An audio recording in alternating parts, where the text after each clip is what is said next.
All right, hello and welcome to the Super Pocket Bros channel and tonight's stream of Neighborhood RPG.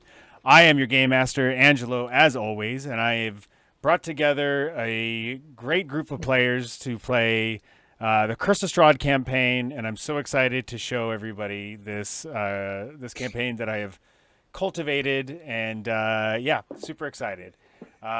Before we get into the business of the session today, I just want to thank everyone for being here, people who are potentially are watching and the players playing. You're all amazing people. Hope you're having an awesome Valentine's Day. And yeah, that's all I got to say about that. We're going to quickly get into what is happening, but first I'm going to mention while I drop my camera down a little bit for some reason, I am way too high up.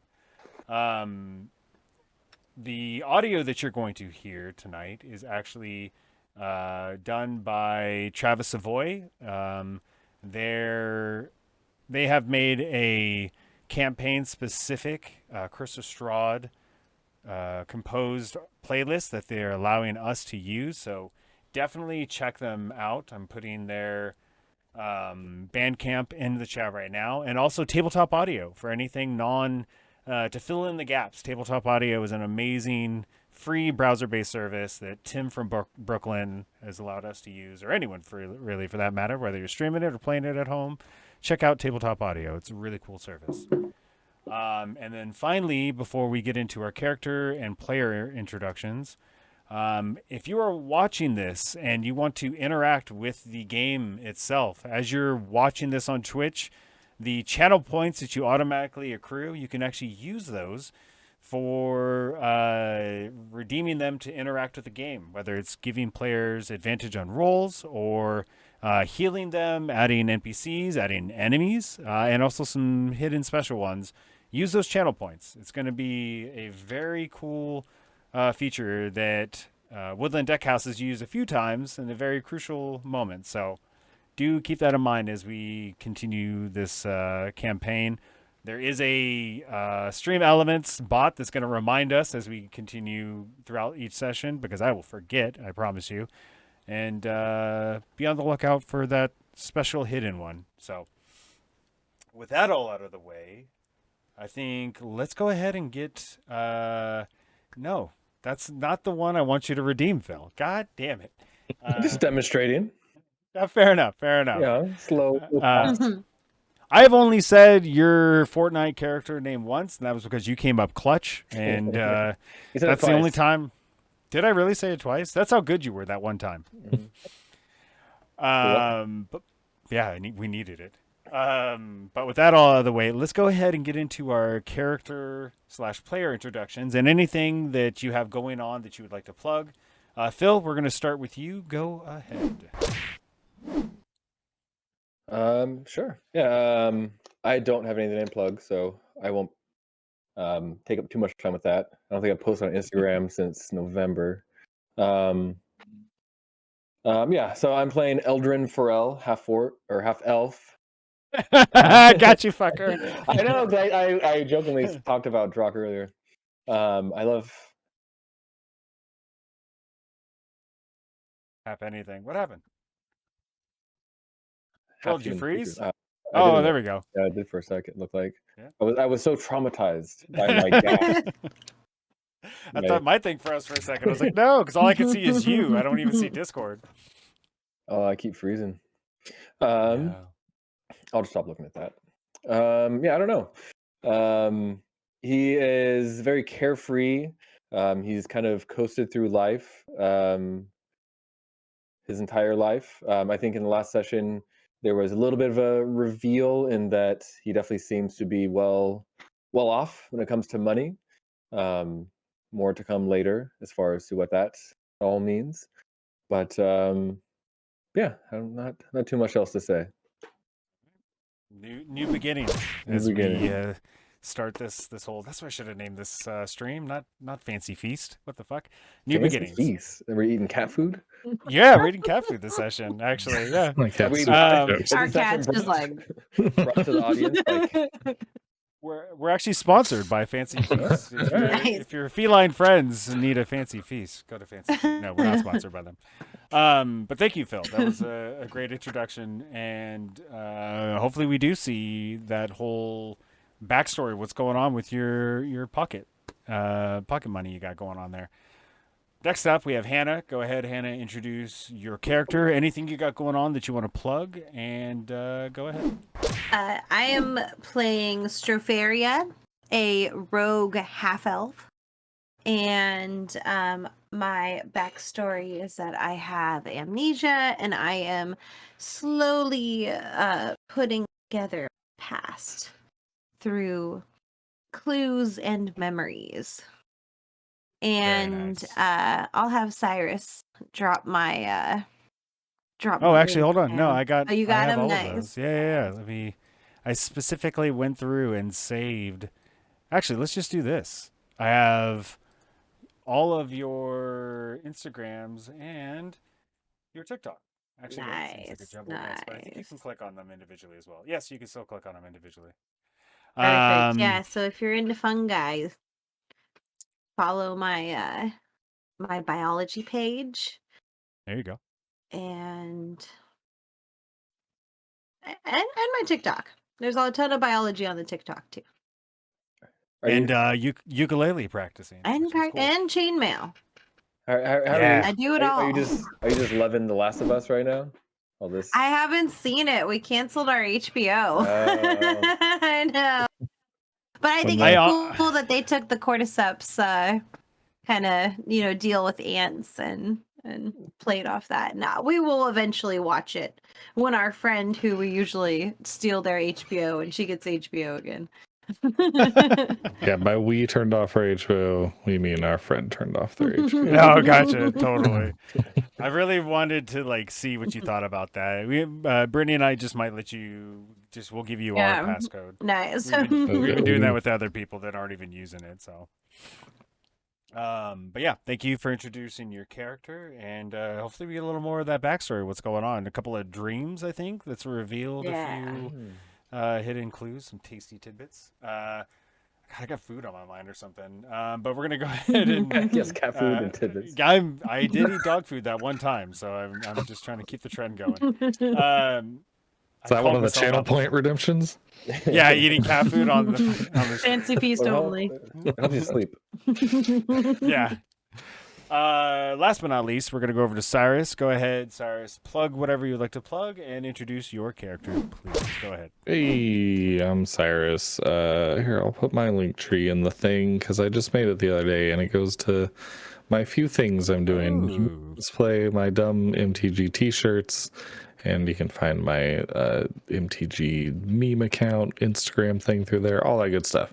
I'm playing Balrog the Stone, a half giant, stone giant, big brutal boy. He likes to attack with a big old sword, and he just got a bunch of sweet upgrades that I'm stoked to use. We got the +1 great sword, and we got this armor that negates crits, and we got this ring that negates status effects. So yeah, really starting to build him out. And he's what was the path that I chose? Rune Knight. We went Rune Knight. So now I've got a little bit more to do with combat than just attack things. So I mean, I'll be attacking things, but I get to do extra damage. So that's what you want to be doing. But yeah, stoked to play and see where this goes. Hell yeah. I'm super excited. The way that you got that armor last session, using the mithril, that was so clutch. Especially considering that exact armor we used in the last session, Aldrain, the paladin, had to go through a whole quest just to get that thing. And cheated an armor out of it, actually. So you did it in a very sly way, and I appreciate that, especially, a half giant fighter. That was cool. I've been trying to remember to just check rooms after we beat guys more often for random stuff that I can use. So I'm glad that worked out. Yeah, heck yeah. And, Strafaria has been pretty on point with that as well. So as long as you all can share things, I think you'll all be fine. That's something that the kids game that I run has a hard time. They're like, nope, I hide this. They don't know about it. Which is fair. That's part of the fun. We totally understand that. But before we get into the session, I just want to remind everyone, thank you all for being here. Use those channel points to redeem in-game effects, whether giving people advantage or other things. You can check out the channel points. Do not redeem them to highlight your message saying that I like Phil's Fortnite character, and we'll be good. But with that all out of the way, let's go ahead and not get into the previously on, but a little something special here before we get into something else. So I'm going to do... Sorry, I'm trying to manage a few different things here. Very descriptive. Yeah, super descriptive here. This is not the previously on, but something else. Not the video part, but me describing what they're about to see. So let's go ahead and switch over to this. And we're going to go here. And we're going to go there and there. There we go. Okay, so the small space you find yourself in is surrounded by darkness. As you look forward, a small table sits in front of you. A strange-looking orb is in the middle of the table. As you take a deep breath, a peculiar woman sits down opposite of you. Her face seems to be aged by time, but she has a youthful energy about her. Her clothing is unlike anything you've seen before, and she's holding a deck of cards. A small, warm smile is on her face before she addresses you on the other side of the table. Good evening, my dark lord. I hope your journey was pleasant. Madam Eva, dispense with the pleasantries. You know why I'm here. Fair enough, my lord. I have to say, I'm surprised you are back so soon. Was your last feast not to your liking? I thought it would have been more interesting than the others. Although it did pique my curiosity at first, the meal ended the same as they always do. Unsatisfied. I see. What of the mage? We did not hear about his capture, but your resources are vaster than ours, my lord. The mad mage eludes my grasp, but is no longer a threat to me. It would take a miracle to save his mind. I crave more of a challenge, something that will satiate my hunger. Let us begin. As you wish, my lord. I must remind you that there is always the possibility that the prey could become the predator. Remote of a chance that might be. Ah, the mercenary. The thing they seek lies with the dead under mountains of gold coin.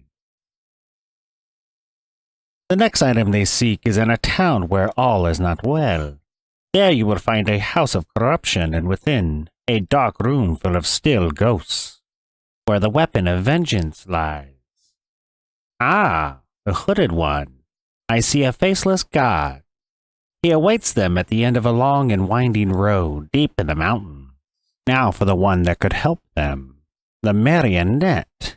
I see a man made by a man, ageless and alone. It haunts the towers of the castle, and finally where they may face you. The broken one. He haunts the tomb of the man he envied above all. Well, it seems it's time to invite our guests to dinner.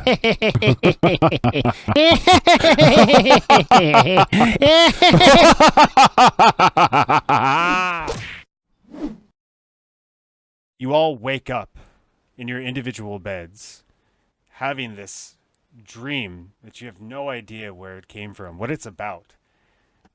As you look out the window, you see it's early afternoon. The sun is shining through your windows, and it is the day of the fancy feast. Trademark, not joking. As you look about the room that you're in the Harper's Guild, that you've been staying at. Let me turn this on real quick.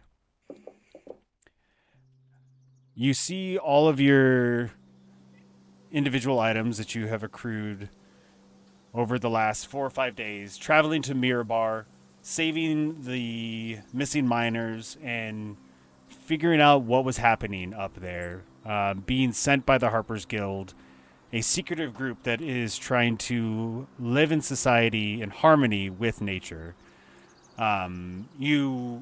Each of you have not given your word to continue to work for the Harper's Guild, but you have promised to stay here until the feast of the Duchess Morwen, who is like the biggest benefactor, the lady that you three actually saved from a thief, whether by accident or purposely. It was an accident. You have been looked in favor by her, as she now almost trusts the three of you explicitly. As you try to shake this dream from your head, you all get up, get dressed, gather your individual items, and start to head to the meeting place where Kenrith, the leader of the Harper's Guild, has told you all where to meet. So, as you're walking through Daggerford and you're hearing the birds and listening to the breeze of the ocean air pushing through the trees, as Daggerford being on the Sword Coast, let's have everyone roll perception checks. Oh, I think Hannah moved her camera, so I'm going to... I think your chair might have sunken. You look very small all of a sudden. Go Oh, ahead and do your on thing. the stream, I'm centered though. My head was chopped off. That's why I moved it. Oh, okay. Let me do this then. Like, I know in Discord it chopping doesn't people's look heads good, but on the actual stream, it does. It. Okay, that looks I've good. seen it. Yeah. Now my head's chopped off a little bit, but it's okay. On the stream itself? No, not 'Cause on it the looks... on the stream. It's not. You're good. He just No, wants everyone to have a was. flat head like he does. Hey, at least my flat head has hair on it. I got 14. 14. I don't remember what my perception is. I got 10. Okay. And would you get Eldrin? 57. Okay. You just see everything. Tapping into the Matrix. This Phil's got something going on with this camera. I don't know. I didn't roll. Oh, okay, fair enough. Natural 20. Is it really? Yes. Yes, it is. Yeah, my bad. First natural 20 of the new campaign. Go fuck yourself. So, as Strafaria and definitely Eldrin look about the town, you notice a group of ravens has started to, one by one, start fly and land on top of some buildings. They don't immediately start to look at you, but you could tell that there's like more and more as you start heading up toward Ducal Castle, where the Duchess has her home. Your natural 20, Eldrin, you notice out in the distance in the woods, you notice a small pack of small wolves, like not even the same size as the wolves that you fought coming back from Mirabar, but nonetheless, a pack of wolves that are like on the outskirts of the tree line, essentially. The three of you, almost at the same time, coming from the same direction but not all together, converge on the point where Kenrith is standing there, this human who is about 50 or so, is wearing his fanciest clothing that he has. He looks way more organized than you've ever seen him. As you all three walk up, he greets each of you. Hello. Hey, guys. Stefaria. How we doing? How we doing today? We all okay? We good? Doing great. I must stand with my sword. very Nice. well rested now. Good. Good. You all look well rested. No one's nervous. Everyone's ready for this dinner, right? This is, it's just a dinner. There's nothing important happening. The whole future of the Harper's Guild doesn't depend on it. We're all good, right? So that sounds like a YP. Sounds like I'm sorry, I'm not familiar with that phrase. That's your problem. Oh. I forgot. You're the funny one, Eldrin. If we're all ready, let's go ahead and, as we are the guests of honor, we're all ready to go? I am ready. All right. And he turns and just starts walking up toward the castle. As you're all walking up there, the Duchess Morwen of Daggerford is having guests for dinner, and you are all the guests of honor. Being no strangers to Daggerford, you have come to the defense of Lady Morwen on a couple occasions.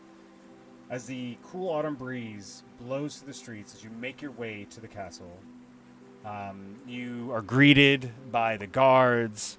You walk in, and there is a huge, long table that has a very gorgeous feast set upon it. The dinner is served immediately. There's no preamble whatsoever. People are talking, having a good time. It's honestly enjoyable. Backrog, Strafaria, give me a perception check real quick. Where did my die go? There it is. 16. Okay. 6. Or no, 5.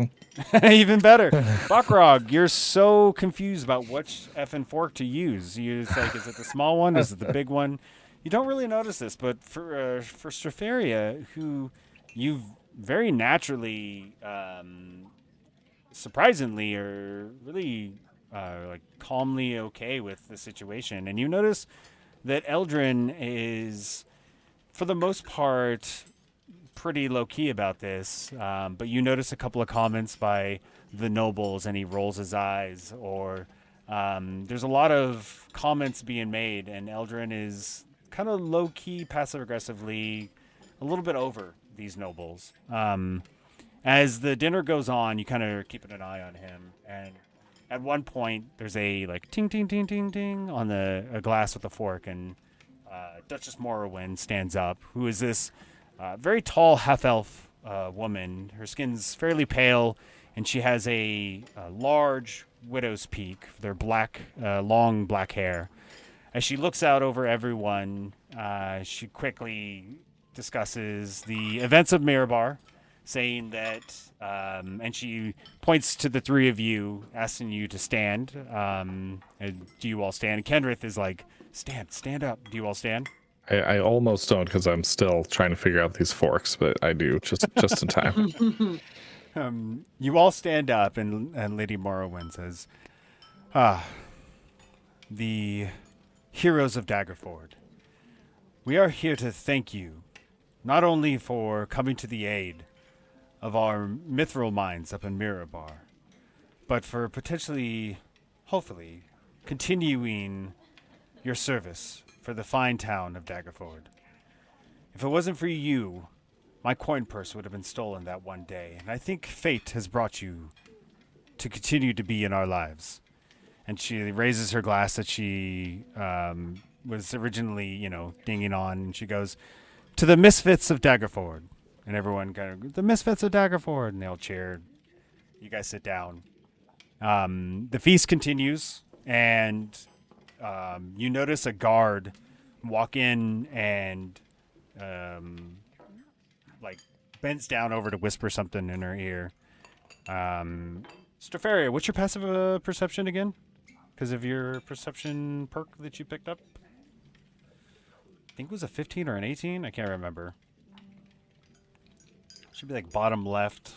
How do you calculate the passive perception? Because I forgot to fill mine in. It's 10 plus your perception modifier. Okay. And then she also has a +5 to hers. Mine is also blank. What was that? So it's... Yeah, sorry, you go for it. 10 plus perception modifier, and then because you took the perception feat, it's a +5 on top of that. So I think it's an 18. 17, because my perception's 2. Okay, perfect. So 17. You notice as the guard is whispering, you don't pick up all the words, but you kind of like lean a little bit. You're not right next to the Duchess, but you're somewhat close. And you pick up the guard saying, "They've almost drinking all the wine." And then some more stuff is said. "I don't know what to do." The Duchess goes, "Go deal with them, please." And the guard leaves. You all kind of continue. Kenrith, who is sweating by this time, he's like trying to act cool, but he is not pulling it off. He's very awkwardly having conversation with a noble, is failing miserably to play it off cool. And you guys continue your meals. A different guard actually this time comes up and leans down to say a few things to the Duchess again, and you can see that the guard is visibly upset. The Duchess even more so.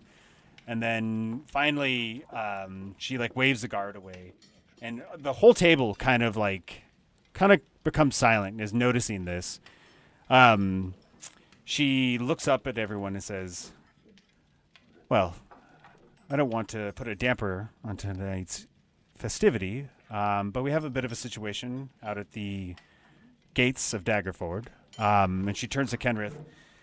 "Kenrith, I don't know, possibly your misfits could help us in this small matter, but there seems to be some outside visitors who have been in Daggerford for a few days, and they're not really causing any trouble, but they have continued to buy but drink almost all of our wine, and causing all kinds of, I don't want to say chaos, but a lot of celebration, but they won't leave.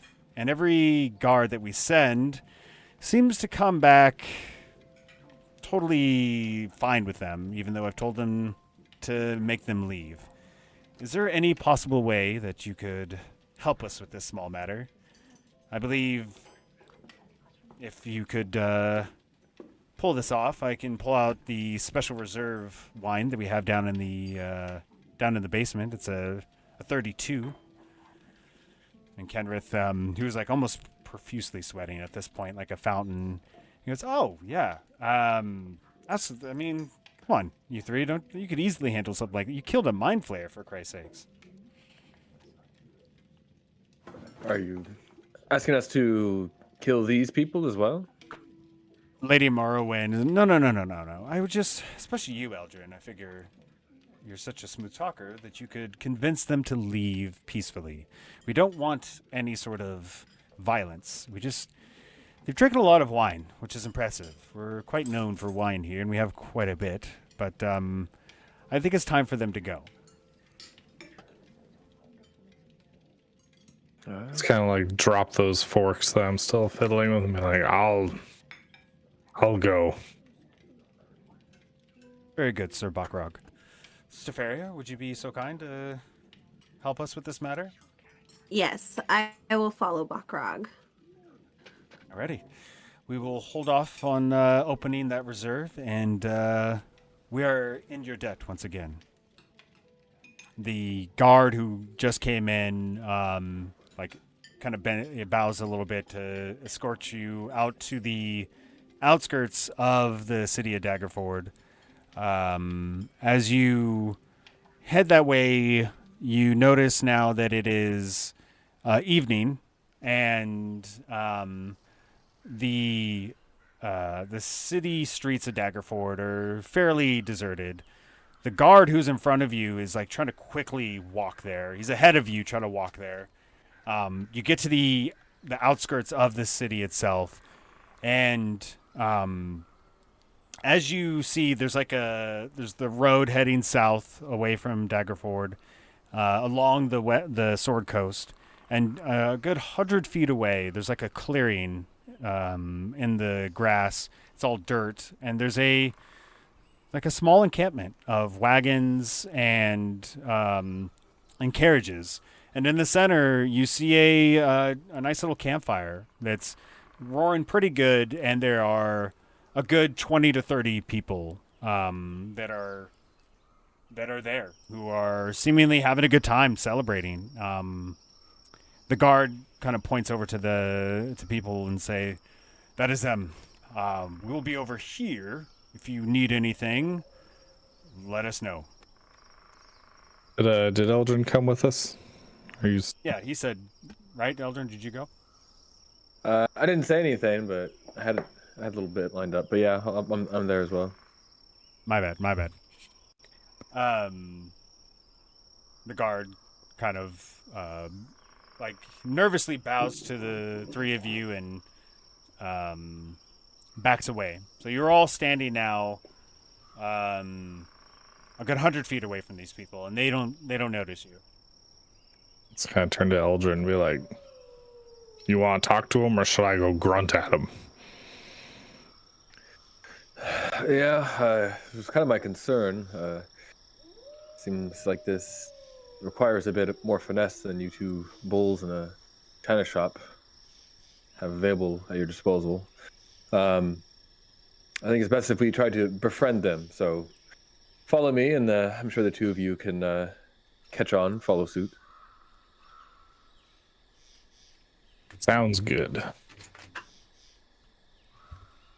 So the three of you walk toward the group of people, and as you get closer, you can start to hear the campfire a lot louder. There is all kinds of people that are drinking and arm wrestling. You see this woman and this guy doing this arm wrestling competition. The woman is like not even straining that hard, and she just easily beats the guy.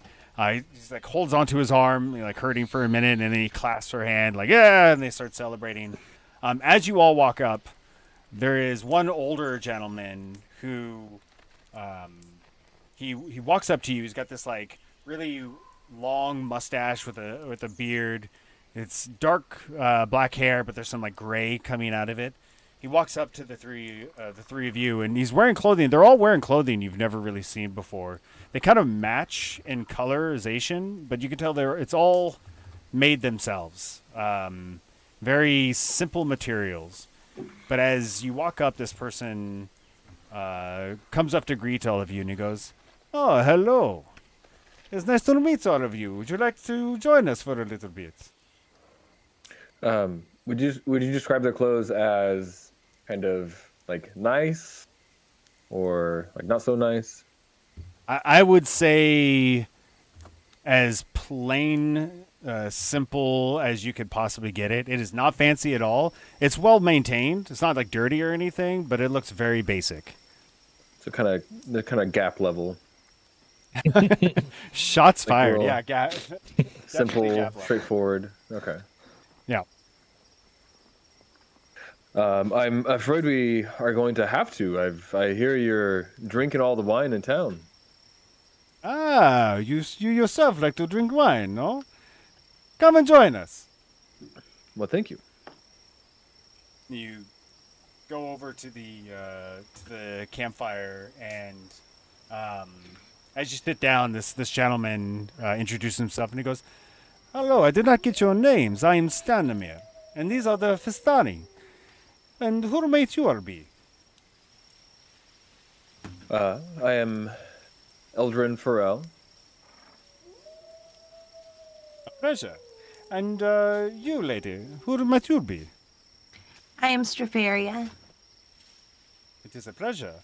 And stronger man, who might you be? Bakrog. What brings you all here, anyway? Oh, we are distant travelers trying to find... we are in need of aid, actually. And we've come to enjoy the wine of Daggerford, which is well known across the Sword Coast. We are relatively familiar with this area. What kind of aid is it that you're looking for? Oh, we need strong, brave people to come back to our land to save us. Ooh. What is it that you need these strong men to save your land from? Well, if you have a moment, I could tell you a story. Keep pouring the wine, and I'll hear all you got to say. Very good. Hey, well done. And like some people come out with more drinks and stuff. Are you all drinking? Mm-hmm. Yeah. I'm not sure if Very Bachman drinks. I don't remember if I established that or not. I think he had like a drink at the bar. Yeah. I think you're right. He's used to getting a little uncomfortable about it because of the crowds and the coliseums, you know. Strafaria, what do you think? Nope. No drinks for me, but I've been puffing on the pipe weed. Ooh, maybe later I could try some of that. I've never partake myself. Yeah, we know how we're playing this mission now. more for us then, I suppose. So Stanmir fills his mouth with wine, and then very dramatically he spits it into the fire, and the flames turn from orange to green. And as they dance and sway, a dark shape appears in the bonfire's core. We come from an ancient land whose name is long forgotten, a land of kings. Our enemies forced us from our homes, and now we wander the lost roads. The dark shape in the fire takes the form of a man being knocked from his horse, a spear piercing his side. Stanmir continues. One night, a wounded soldier staggered into our camp and collapsed. We nursed his terrible injury and quenched his thirst with wine. He survived. When we asked him who he was, he wouldn't say. All he wanted was to return home. But we were deep in the land of his enemies. We took him as one of our own and followed him back to his homeland. His enemies hunted him. They said he was a prince, yet we didn't give him up, even when their assassins fell upon us like wolves. Deep in the bonfire, you see the dark figure standing with a sword drawn, fighting off a host of shadowy shapes. This man of royal blood fought to protect us as we protected him. We bore him safely to his home, and he thanked us. He said, I owe you my life. Stay as long as you wish. Leave when you choose.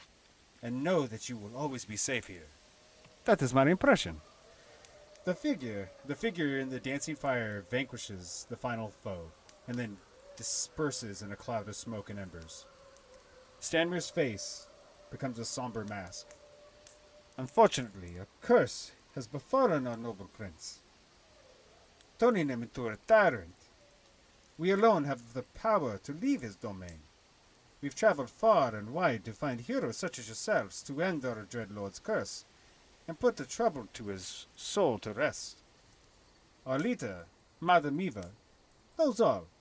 Now, will you return to Barovia with us and speak with her? So what, you mentioned that he's turned into a tyrant. What kind of actions has he been doing? He's been very cruel to the people of his land, controlling them, taxating them, making sure that they don't have any happiness in their lives. That's not who he is.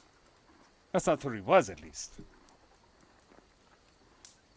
So how do you plan to fix this? Me personally, I do not know. Madame Eva is the one that we would want to talk to. She was our leader. She has some sort of a plan. And her plan requires strong men. Definitely courageous ones, and women, of course. Well, And points over to you, Strafaria. seems like it's hard to really know what kind of resources, if you were to consider people a resource, you should be collecting if you don't know what her plan is. Well, we could tell this, that the three of you are definitely brave, and at least courageous enough to come down and see us and hear our story. Most of the other gods are too scared and they run away when they see our big, strong women. And like the one that was arm wrestling earlier starts like, oh, like this. And she is strong. Like she's a big, strong woman. What are we talking about? Like China or what are we? Oh no! You're talking like Andre John the Giant, Cena? but ladylike. Yeah, this is a big one. This is a big, strong woman. All right. But if you were to come with us, we would be able to, or at least Madame Eva would be able to explain more. But we would need to leave now.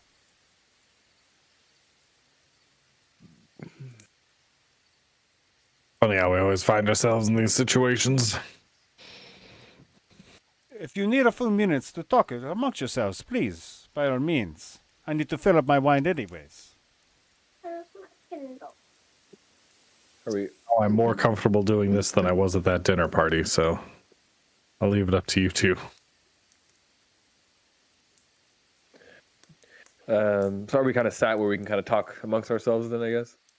Yeah, he gets up away from the campfire. I mean, there's people like somewhat near you, maybe 20, 30 feet away, but they're not right on top of you. If you talk in regular, kind of hushed tones, you could be relatively private conversation.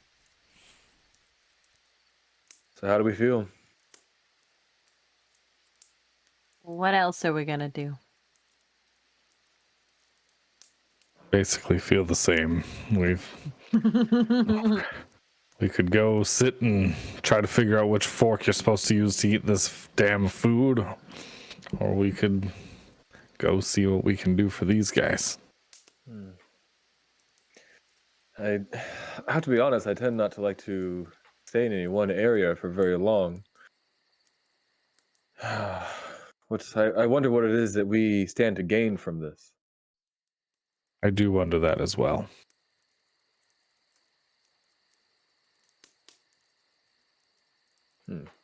Let's ask. I think we should pry a bit more. Agreed. Shafaria, I feel like he seemed to take a liking to you. I'm very good at judging these kinds of things. Not in an inappropriate kind of manner, but he seemed impressed. I wonder if you may be able to get some more details out of him. Okay. Is there still more wine? And you see Stanimir kind of turn around. Before I say that, I dump it over my shoulder and then hold the empty glass up. Very nice. As you say that, you see Stanimir turn around as he was talking to some people, and he goes, "Of course, we got all the wine you need." And he signals for some people to fill up your mugs once again. As he walks over to you, and he goes, "So, shall we go now?" So, if we come and help you with this, is there anything in it for us? I mean, I am only just a simple Vistani. I cannot promise you anything, but I know our Lord has a very big coffer, lots of gold, and could probably get you a good coin purse before you leave. But beyond that, I cannot promise anything. Okay, are there any other details you can give us about the mission? No, unfortunately I cannot. Madame Eva could give you more, but I am just a simple Vistani, as I said. But I will say this: we will need to leave soon. I'll kind of stand up. And how far are you asking us to travel before we'll get any more information? Oh, it is not too far. Very, very close. And he kind of smiles to the rest of you. So, what time of day is this? It's night. Like the sun is set. It is definitely evening. I would give it around 8, 9 o'clock. When do you plan to set sails for home? Oh, it would just be a carriage ride home. We would leave right now. Oof. And I'm going to need an answer soon. I don't do very well without solid 10 hours of sleep. I don't know. Leaving right now works best for me, or if I'd be at my best if I'm being honest. You think we may be able to head out in the morning? He looks at the three of you like one by one. He looks at Strafaria and he looks at Eldrin. Then he looks at Bakrog and he just like scans his people. Unfortunately, no. I will ask one more time. Would you go with us now? I'm a yes. I got nothing better to do. I can't remember anything. I got nowhere to go. Sounds like that's some good pipe weed you've been buying over there. I have to say, yes, I would like to partake in this later, for sure. I'll saunter up. Yeah, we might as well. I'm gonna be watching you, though. To me, you watching me. Until we know more, it's hard to trust anyone around here. Got enough. To be fair, you're also a very charming man, throwing wine around and promising riches. I think there's a natural... I promise nothing. I give you wine, but I do not promise riches. There's a fair amount of skepticism that would naturally come such a man. Just the implication. I'm inclined to say no, but I worry for the safety of my temporary friends I've recently met. So I'm going to have to tag along to make sure that they don't get into any misadventures. Very good. Very good. All right. If you'd like, go ahead and get into the carriages, and we'll get going right away. Yeah, I'll saunter on over there. Okay. Stanmir, as like he says this last bit, he is already turning away from the rest of you to address his Festani, and he's speaking in his native language and barking orders. Bakrog, you get into the carriage. It's a simple carriage. There's nothing really fancy about it. Would I know anything about this group of people, like this culture? Give me the greatest history check of your entire fucking life. I know I just wasted my natty 20. If you natty 20 this. I did not. But what am I doing? History? History. Dirty 20. You don't know of any, like Vistani specifically. That word does not ring a bell. You've heard, like, through reading books and stuff, of a couple of different group of people that are, like, long lost to the annals of time. And there's, like, 3 or 4 different instances of this. But you don't know Vistani in particular, so you're not quite sure. Even with an unnatural 20. That's dirty. Unnatural.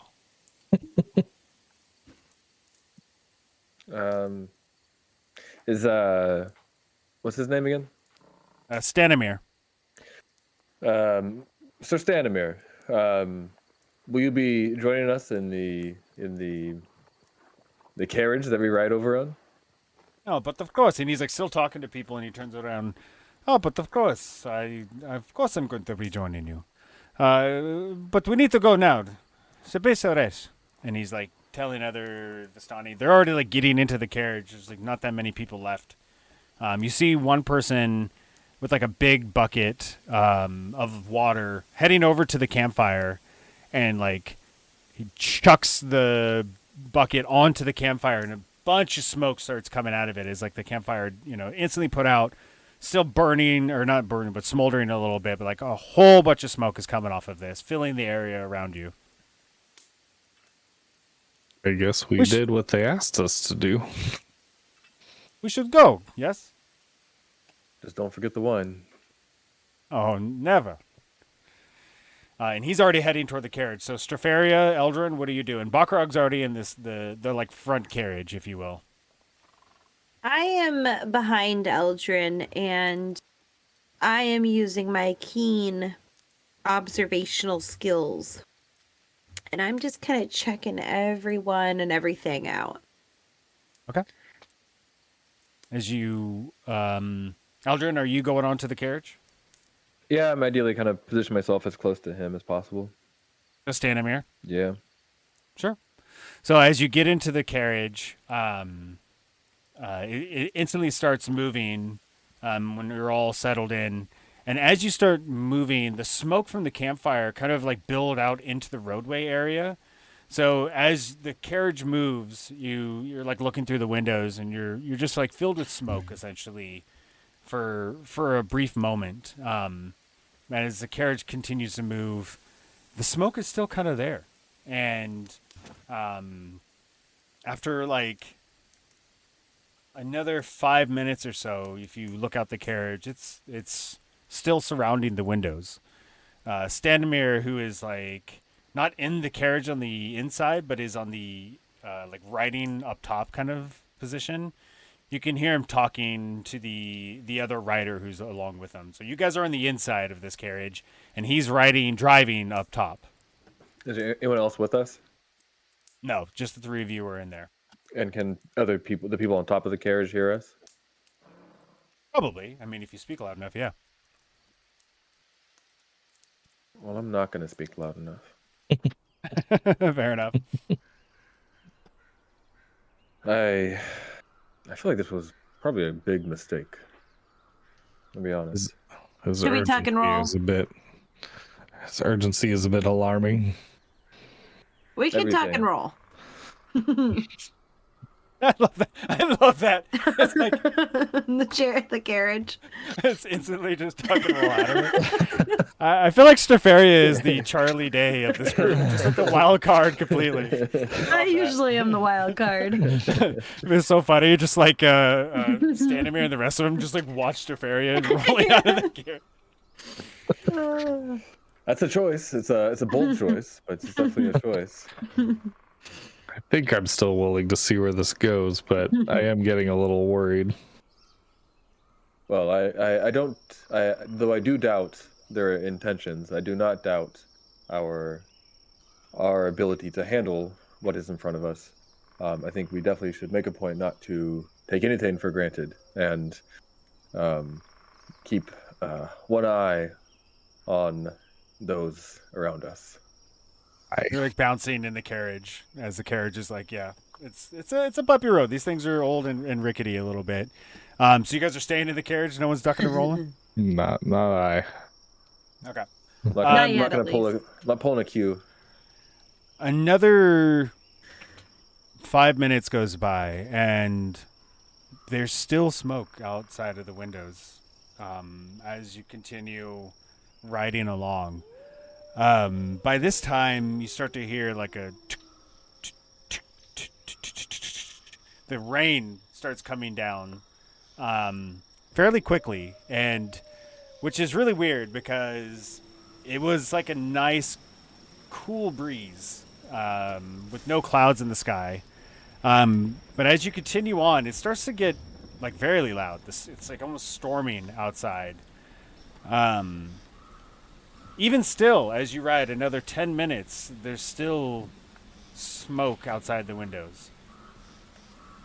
Up with the smoke.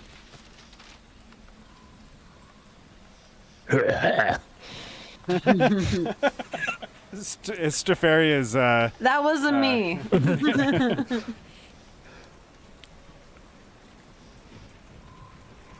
Beginning to think we might be going further than they alluded to. 20 minutes goes by. You guys are still riding along. The storm is getting louder and more fierce. I'm gonna kind of bang on the roof of the carriage. Stormbreaker, are we almost there? The carriage continues going forward. You don't hear anything. The storm goes louder and louder. Gesundheit. Standemir, who was silent, he just suddenly says Gesundheit.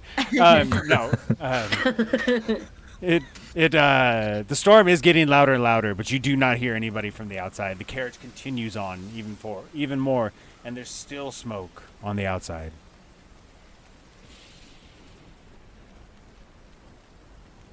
You're definitely all put on ease with the situation. There's something's off. Something's not right for sure. So we look out the windows, all we see is smoke.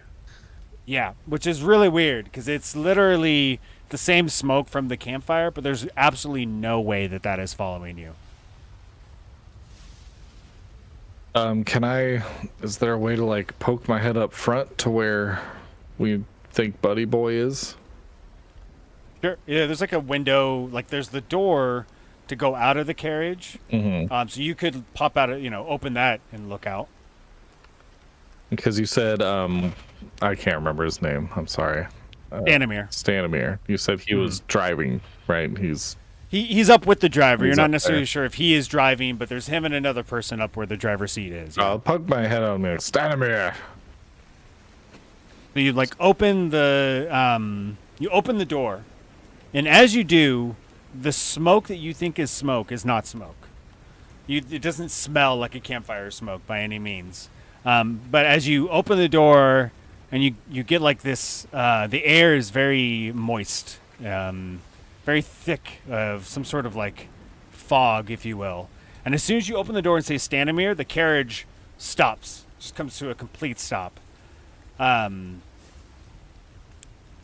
You're almost like thrown forward how abruptly it stops. And do you get out? Do you stay in? All of you see this, like Bakrog opening the door, and all you see is mist now. But no answer from Stanimir whatsoever. Pull myself back in the cart and look over at Eldrin. Well, seems you were right. That tends to be the case. What did you see our new friend? Is he still up there? Nay, I see nor hear anyone out here. Is there a horse? Is our horse drawn, right? This is Phil asking. Yeah, it's horse drawn. Okay. Has the horse left us? I'll try to pop back out and see if I can tell. Okay. So you open the door again. My feet inside the vehicle at all times. Okay. So here's what happens. You open the door again, and as you do, the smoke that was there is gone. The mist, if you will. And you look forward, like where the horses should be, and there's no horses there whatsoever. You look about, and you're on this road. What really throws you off at first, because the Sword Coast and Daggerford itself, along the coastline, doesn't have a lot of trees. But Bakrog, as you look out, you're not super familiar with, tree fauna, whatever. But you can see these trees look like unlike any other trees you've seen before. They go way up into the sky. They're super dense on top of each other, really dark bark. And you're just on this like dirt road. Do you look forward, you said? Do you look back? I was trying to look to see where the horses are. See no horses up there, so I'll look behind as well. You look behind about 50 feet behind you. You just see a almost literal wall of fog covering the road itself and going into the trees on each side. Okay, I'll pop back in and describe this to the group. Okay. Hard to say where we are at all. Sword Coast, this plane of existence, who knows? Yeah, we definitely do. I had a joke ready and I forgot. Not so easy, is it? Let's say, nay, I do not see any horses. Oh shit! So the three of you are staying.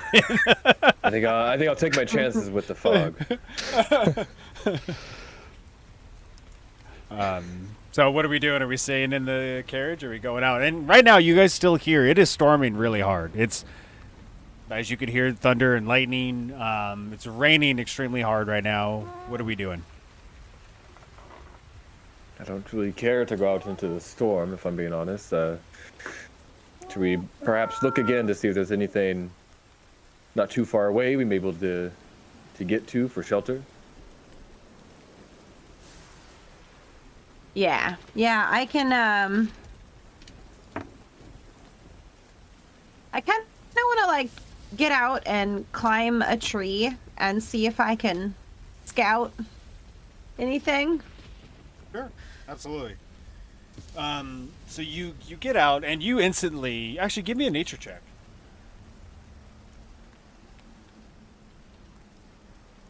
Well, as you look at these trees, these are not trees of the Sword Coast at all. Like, they are for sure something's wrong here.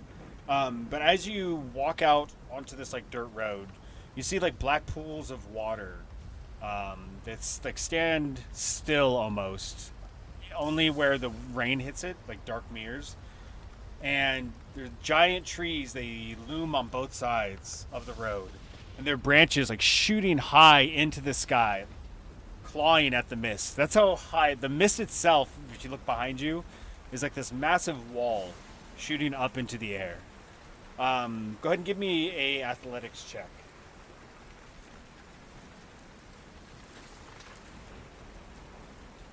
$15. You climb this. You climb the tree fairly easily. You know, they have big, thick branches.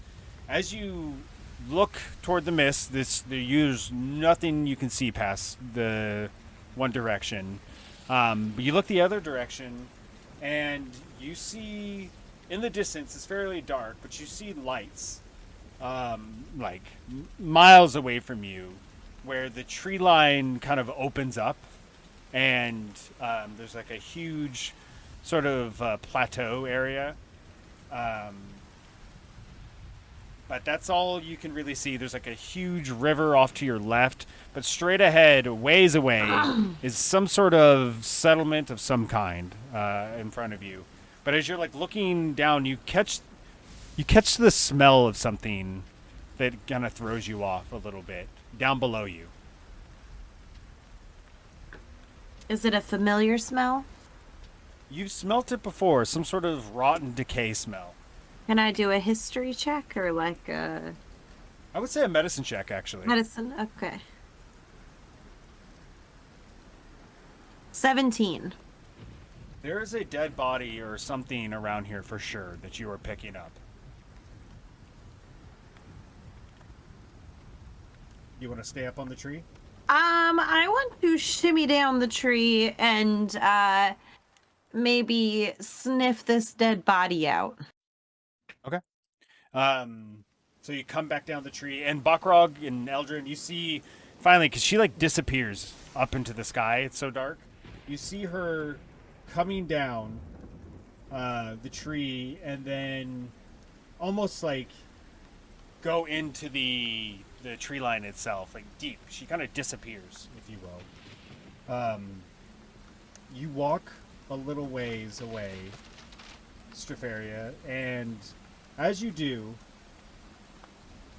you like crawling over down trees and some other things, you see a body, human body, that, oh well, at once was a human body, but it's been savagely ripped apart.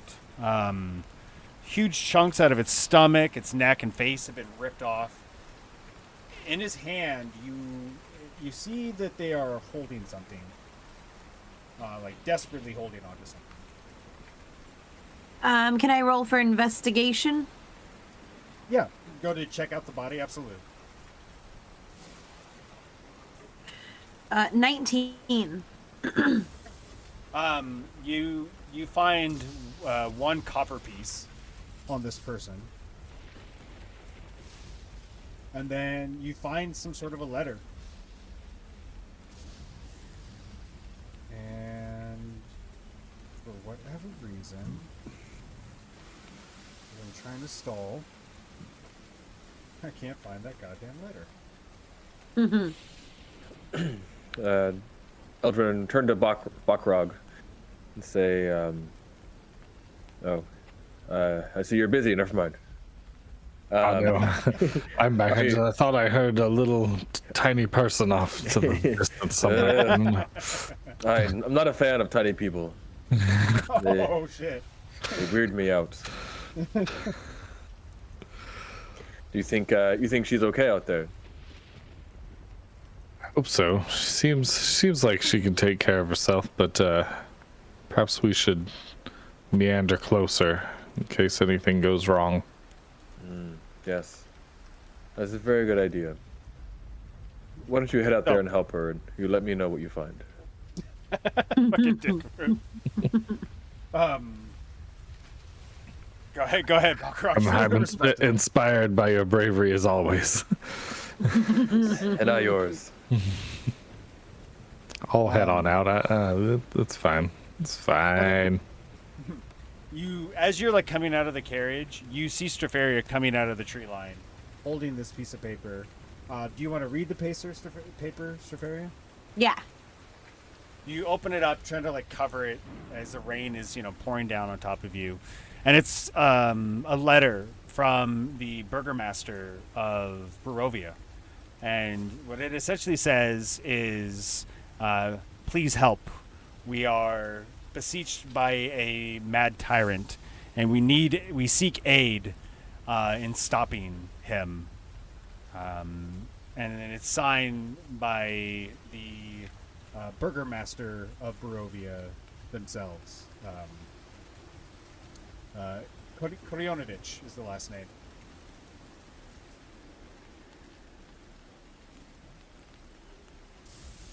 The burgomaster. Sounds delicious. Sorry. Indorovich. Yeah. I'll kind of call out to Stropharia. Hey, see anything up there? In response, I go, I think your mic kind of canceled it out, but I did it, dang it. Did you make a noise? I did my signature whistle that I always do it. I know, that's my Goddamn Discord. Yeah. yeah, well, I'll recognize that somehow I just know that sound means that I'm being beckoned. And I'll head on over and see what you got. Okay. You see Bakrog coming up to you. Eldrin, you're still in the carriage? Yeah, I'll make eye contact with him and just give him one of these, like... As he approaches me, I'll say... Nice. As Bakrog approaches and sees the body, I hold the letter and I say... it says, "Please help us stop the tyrant." From Endorovich. Have you ever heard of him? Probably not. I suppose I could probably roll for it, I guess, but I'm gonna assume that I have not heard of this person. You could always try. I could say that. Yeah, let's see if I can miraculously have heard of this person. I got 13. No, for sure not. No. Nope. And I would say that you probably, if you want, let him know that there's also lights in the distance that you noticed, Stropharia. And that's the only thing of interest that you noticed around, besides the looming wall of mist. And the dead surrounds. body. Yeah, And the dead body. Yeah, because the dead body is not near you guys. You guys are out of the tree line. You had to walk a little ways into the tree line to see the dead body. Can I use my background in biology to assess how long the corpse has been there? I would say we can like rewind time. Go ahead and roll medicine and see if you could tell. 17. You could tell that it is fairly, I mean, not exact, but within a few days or a day or so that, this person was alive not too long ago. The rigor mortis hasn't fully set in, that they were alive not too long ago. All right. And to that point, as you're like, rewind time, you do that, and then you come back to Bakrog and you're talking. You hear in the distance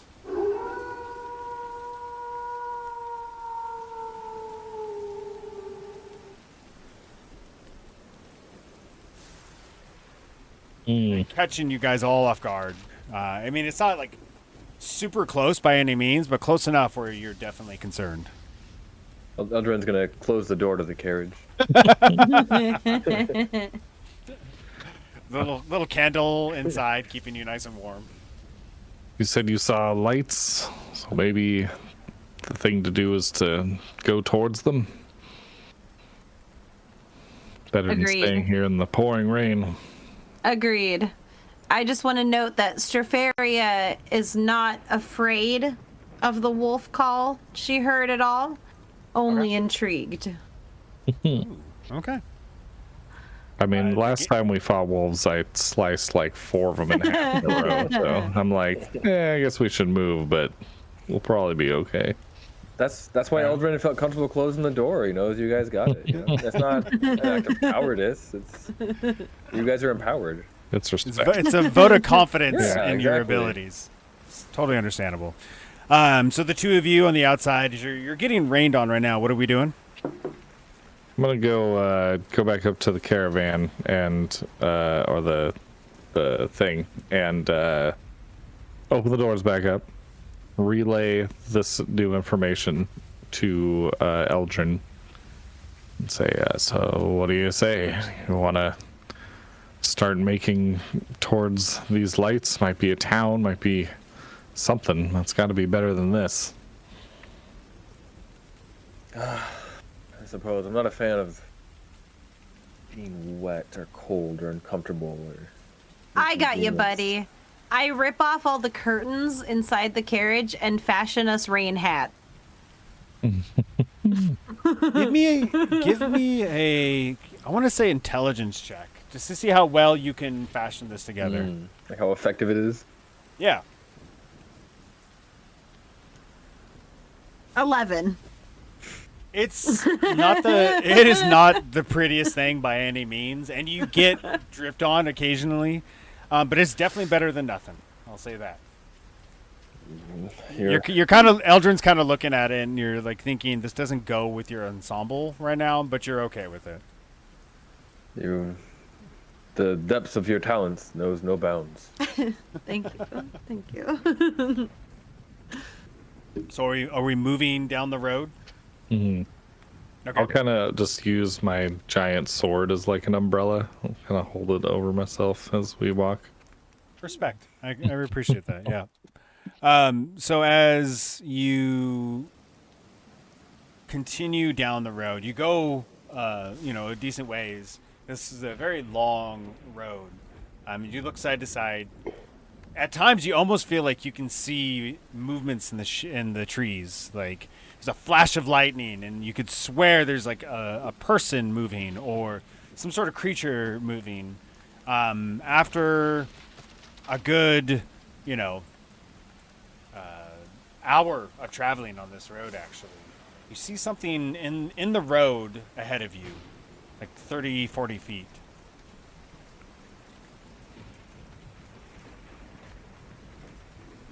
May All I three of you perceive notice it? this. Yes, absolutely. Kind of stand behind Bakrog. I got a 14 on perception. Something low to the ground. As you're looking at whatever this is, It's, about 3 feet off of the ground, and doesn't seem to be moving. It's actually just standing completely still. Are you all continue to move forward? And it's alive seeming? Yeah, you can definitely tell it's something alive. As you got closer to it, you can see it kind of shift a little bit. Let's approach this with caution. And I will slowly approach it. Okay. Give me just a marching order. Are you all side by side, one ahead of you? What's going on? I'm behind Bakrog. Okay, Strafaria? I'll be in the front. Okay. So as you're approaching this unknown entity, as you get closer and closer, you suddenly hear in front of you.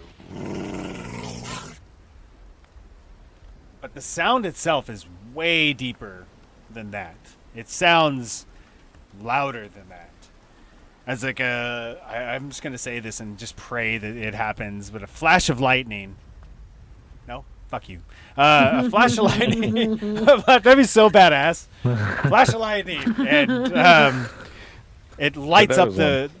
There we go. It lights up the roadway, and you see... At first you're like, oh, it's a wolf.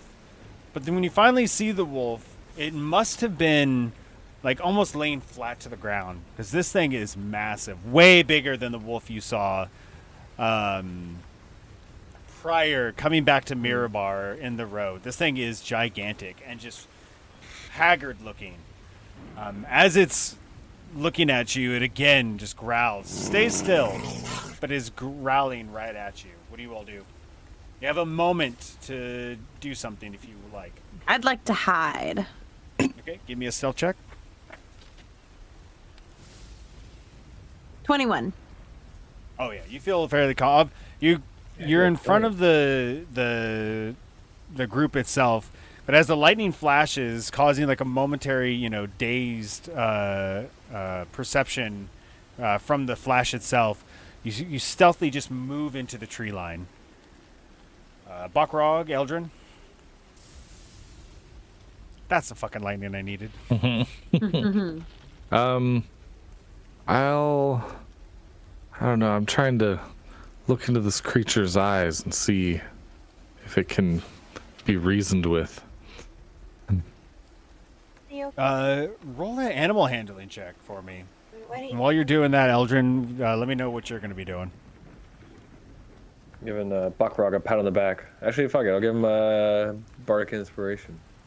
Very nice. Okay. Can I use that to handle this animal? You can use it for any ability check. Oh, okay. So this would work. Okay, sweet.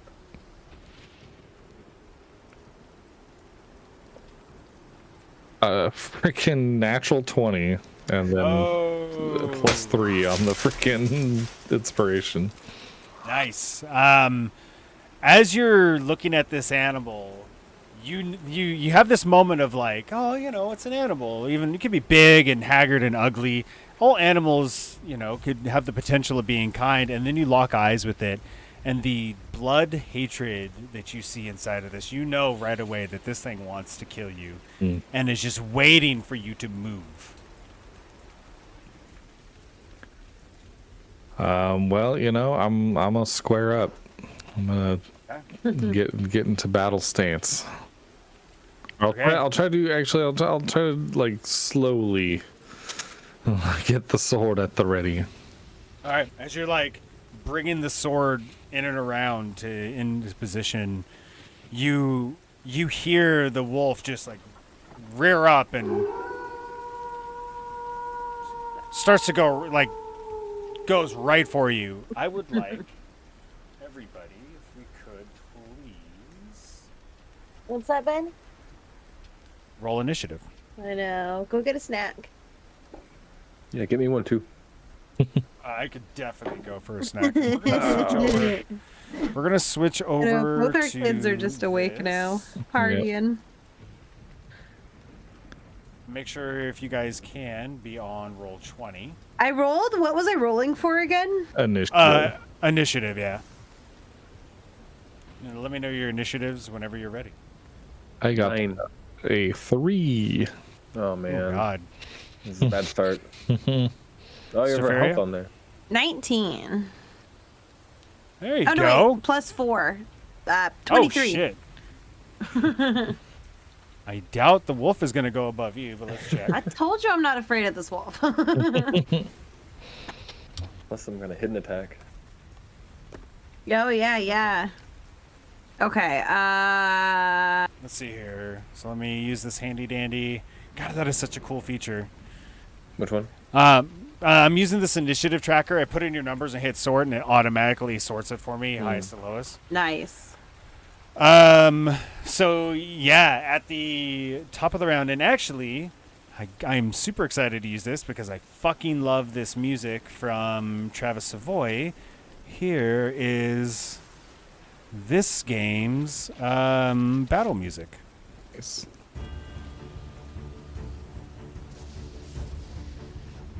So, yeah, it's intense. As you're hiding in the trees, Stefaria, you see this wolf give Bakrog the look of death, essentially. It starts to, like, lunge forward. You're quicker, ready for the attack. What do you do? I'm gonna sneak attack with the short bow. Okay, go ahead, short bow. Yeah. Okay, go ahead and attack. Okay. So because my sneak attack says 2d6s and my short bow is 1d6, do I roll just 3d6s all at once? Well, let's see if you hit first. Oh yeah. And because you're fairly hidden, you'll get the sneak attack damage on top of that. I'm looking for my cheat code. Okay, so I think it's like +6 all total. d20 plus 6, yeah. I wrote it down. Nice. Natural 20. Oh my god, we're rolling yeah. hot tonight. It's happening. Everybody calm down. It's happening. You don't even need channel redemption points. We got this. 26. I He hit that bitch. Definitely hit. I would say, because you took the assassin feature, correct? Mm-hmm. This would be considered, and let me know if you're looking at roll 20, like how off into the trees would you be? Like right here, or do you want to be closer? Where? I mean, you let me know. You could. I think you can move your character. I just want to be but 1, we 2, don't have 3, control 4, bars. 5. I want to be 5 away. That's fine. Yeah. Okay, that's fine. Yeah. Okay. I think I would be more like here-ish, maybe, or like here. I don't know, a little ahead of Eldrin. Okay, so maybe right there. Yeah, I think I'm right behind him though. Oh, okay. You're my rock shield. Okay, maybe. Here we go. Like, there. This. You should be able to control your person now, and then when I have hit points. My phone just died, so I'm not in the Twitch chat or anything anymore. Okay, fair enough. Okay, so you're right there. You definitely hit. I would say this isn't a surprise attack, because with your assassin feature, if it was a surprise, it would have been an. Oh, you already got a natural 20, so never mind. Yeah. So the way this works, you have 2d6 sneak attack. Okay. Plus a d6 for the short bow. Yeah. So all of that maxes out.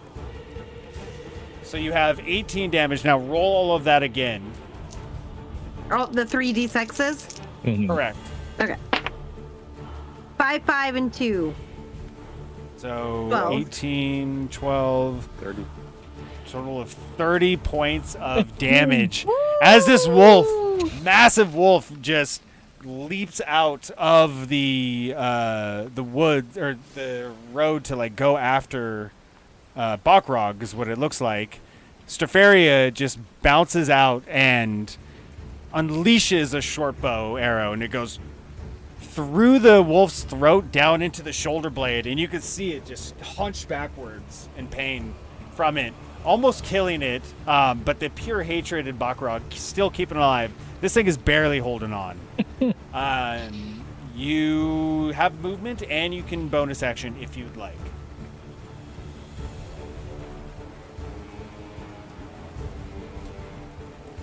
Yeah. Strafaria, if you'd like to move Strafaria. Yeah. Okay. Okay, I know I have So a you can new move bonus. and hide if you'd like. Or yeah, you do have the new stuff as well, which is like disengage. If you're fighting somebody, you could dash, which means you can move twice your movement.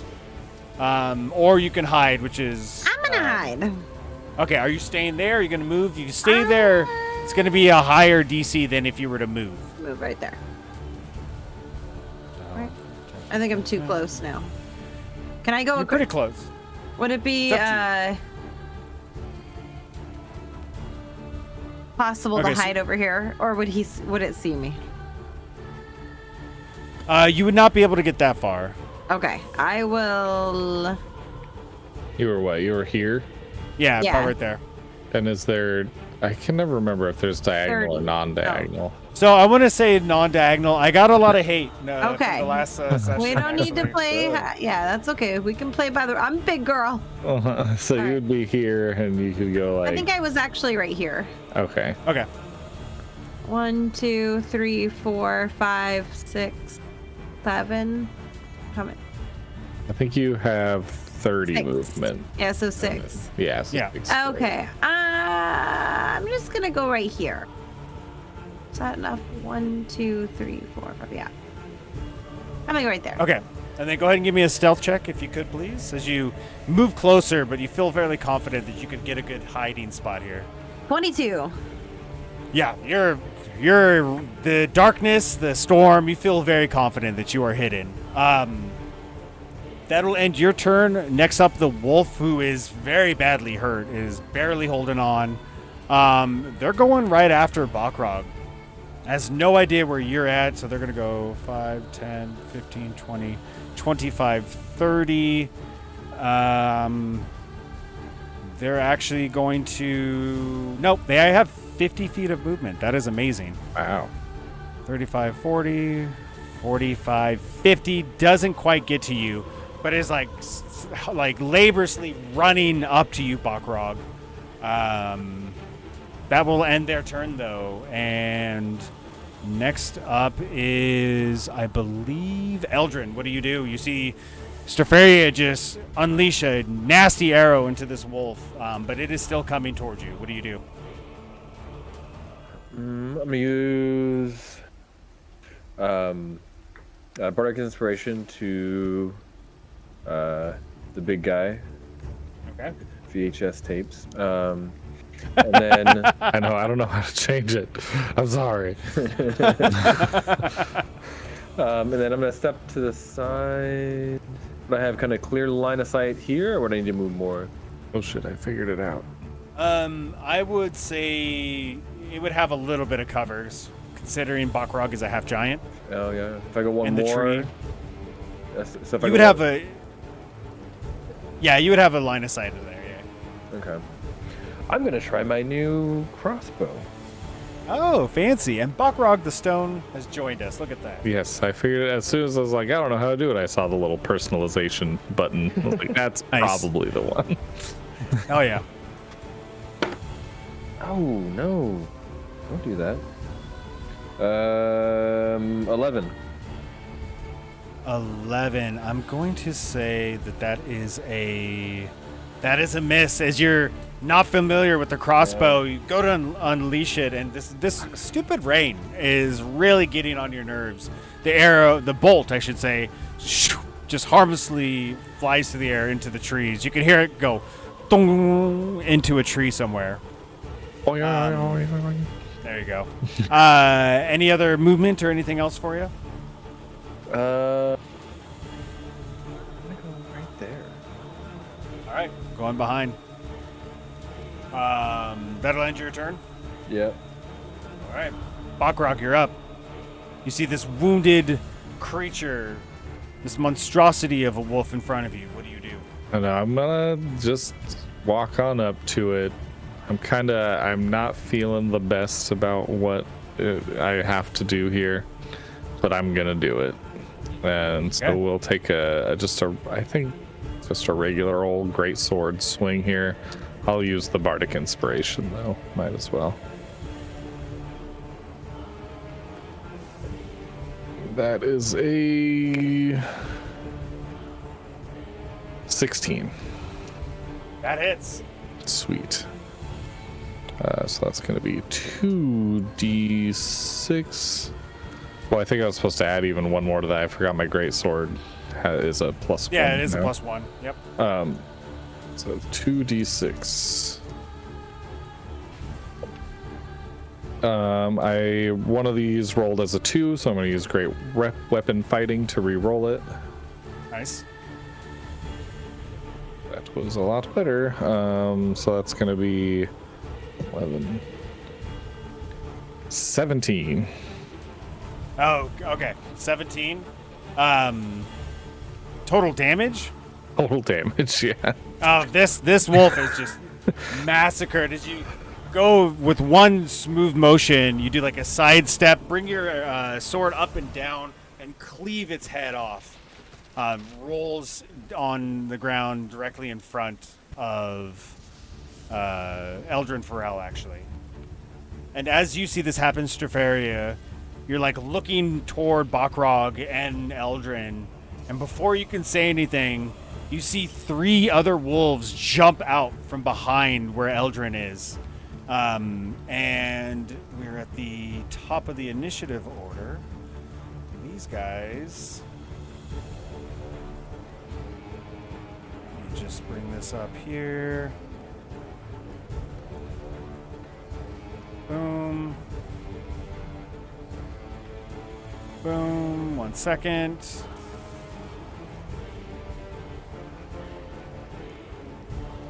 One more. Okay. As 3 more wolves jump out of the tree line, all right behind Eldrin Farrell. The new initiative is still Strafaria. You are well hidden, but you see the wolves jump out from behind Eldrin, about to pounce on him. What do? I would like to sneak attack at least one of them. Sure. You definitely have line of sight of the one to the far right. Yeah. Okay. So you can go short bow. You want to shoot this one right there. Oops. 21. Definitely hits. Go ahead and roll damage. And just a little insight, I had the players do some rolls outside of the game, and one of them determined how many extra wolves they would have to fight. 10. 10 damage. So as you unleash your short bow, actually, no, you are hidden. Roll your sneak attack damage on them as well. So 2d6 on top of that. I did. So I just rolled 3 d6s. Okay, perfect. Just want to make sure. So okay. you pop out of the tree line once again, unleashing the short bow. The arrow flies in between Eldrin and Bakrog, and it stabs this large wolf right into its side of its stomach. You can hear it cry out in pain for a moment, but is definitely still ticking.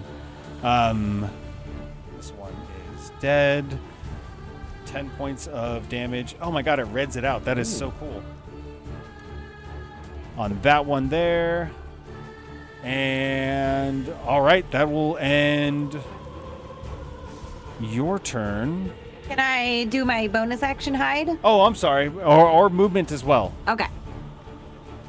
I'm going to move and hide. Okay. Right there. Moving closer. Go ahead and roll me stealth. 20. Yeah, you feel fairly confident that you are good and hidden where you're at. So that is going to end your turn. Next up is this wolf right here, actually. And they're going to go into the tree line for a moment, go here, and then go to the other side, flanking Eldrin, as you are surrounded right now by these 2 large wolves. And he's gonna attack you. That is... I should probably memorize what the fuck their attack is. That is an 18 to hit. Yep. It's going to be 2d6 plus 3. 9 points of damage as you go to bring your arm up at the last minute and it grabs onto your wrist as I just grabbed my tattoo. That fucking hurt. And it bites down. The pain is so excruciating. And like tries to shake you a bit, but you hold on and it lets go for a moment. Actually, it has advantage because it's flanking. Let me see if I got a natural 20. No, I don't.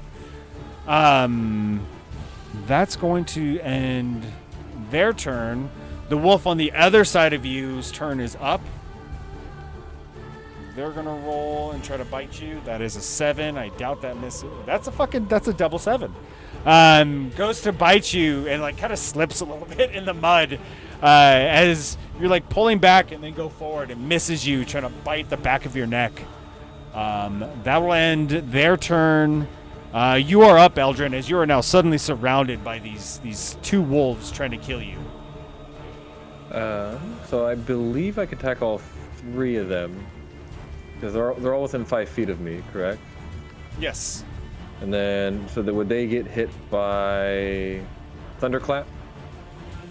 Got a 5-foot range. Oh, shit. I believe you're right. It's a cone or... Con, yeah. Oh, Thunderclap. That is... Each creature within range, other than you. Yeah, it just emits from you.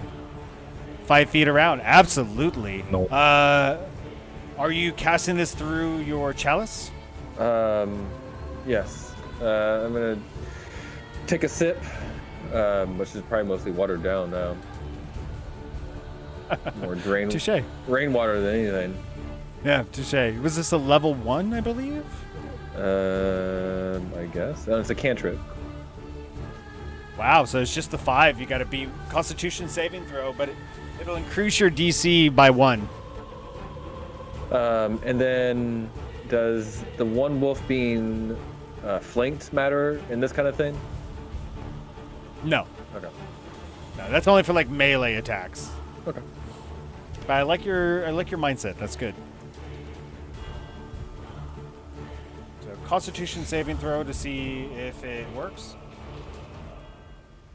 Do the wolves do that, or does he do that? No. The wolves do this, but because you're casting it through your special chalice to increase your DC, Eldrin needs to roll a Constitution saving throw to see if you're. Yeah, just the so because it's going to increase it. Is this just a straight roll, or am I adding anything? Whatever your Constitution saving throw is. 19. Oh yeah, easily. You just need to beat a 5. Oh. Okay. Because it's 5 plus whatever the spell level. Since it's a cantrip, that's 0 spell level. Okay. So yeah, your DC was what? 13. Now is a 14. As you take a drink out of this, your arcane energy is bolstered suddenly as you as he drinks it, he's gonna say, "Well, we all have to go sometime." What is your DC's a 13 or 14 now? 14 now, yeah. Okay, let's see if they beat it. So 3 of them. That's a 16 for the one on the top. That is a... Let me double check. That's a 10. That one below you fails, the one that bit you. The other one fails as well. So the one to the right, the one below fail instantly. So go ahead and roll 1d6 damage. And... 6. Wow, okay. Oh wait, what's the spell attack bonus? I should know this. That's if you're doing like a ranged spell attack. Okay. That's what you would add to your attack, is to see if you hit them, but that's different from con save. So the one below and the one to the right, suddenly as you emit this like thunderclap away from your body, are smacked hard. So you said 6 total? Well, I just know nothing to add to it, right? Correct. Not for something like this. Okay. 6. That one took some damage. Okay. And this one over here as well. You can see their bodies bruised. But go ahead. I guess it would be bonus action. Yeah, absolutely. You didn't give Bakrog Last time. inspiration. Yeah. I'm gonna give one to myself. Okay, I like it. That'll end your turn. Yeah. Sounds good. Okay. That is that. Next up, that wolf is dead.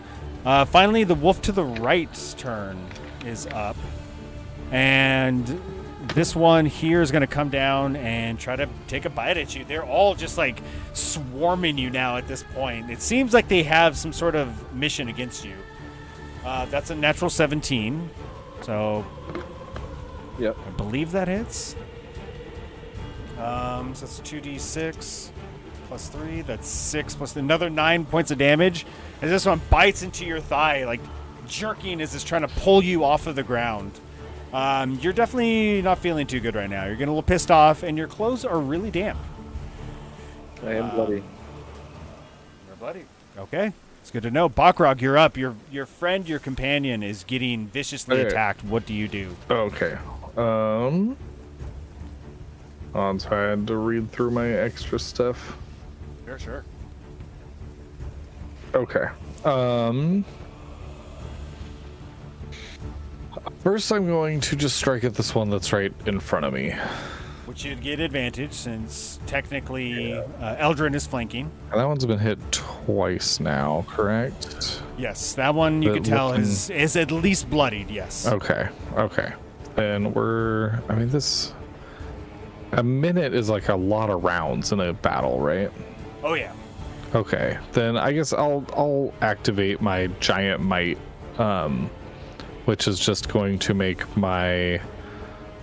one of my attacks this turn deal an extra 1d6. So I'll activate it, but I'm not going to use that for this attack, most likely. Okay. Assuming I hit it all. So let's do 2 of these. This one, it's a natural 16 plus a bunch of bonuses, so like 23. Natural 16 hits. Yeah. Yep. Okay, so damage, we're just gonna do our normal 2d6 plus 2. I'm gonna re-roll this one. Nice. Yeah, remembering that great weapon fighting has been pretty sick. Yeah, it's a nice feature for sure. And as you're doing this, you feel your body get even larger, not literally in size, but in strength, you feel like. So that's going to be 10 damage. 10 damage. Okay, so as you quickly turn around, seeing the new threats that are surrounding Eldrin, you quickly swing your sword upward into like this uppercut maneuver, and the wolf that is not even facing you, you cleave one of its legs off completely as it is taking severe damage. It turns back, howling in pain, looking at you. You could tell that it is not happy that you did that, and it is going to give you a little bit of a growl. Well, I was hoping that would kill it, but I think I will do second wind. Or no, not second wind. Action surge, yeah. Gotcha. Well, first, I want to move in between these actions. Is that a thing I'm allowed to do? Yeah. And if I were to go just like boop, boop, since I'm touching this thing the whole time, I don't know. Does it get an attack of opportunity or anything? It's when you leave the area, yeah. If you're basically still looking at it and circling around, you're fine. Yeah, okay. So then I'm going to attack the one up above me. Okay. With my second attack. That one hasn't been... Oh, no, that one did take damage. Never mind. And it's not flanked? It is not flanked. Okay, so I just get one of these. Come on, big money. That is... Okay. And Strafaria, you're on deck. Just a heads up. Okay. 15. 15, and that hits. Yes. Nice. Whew. Okay.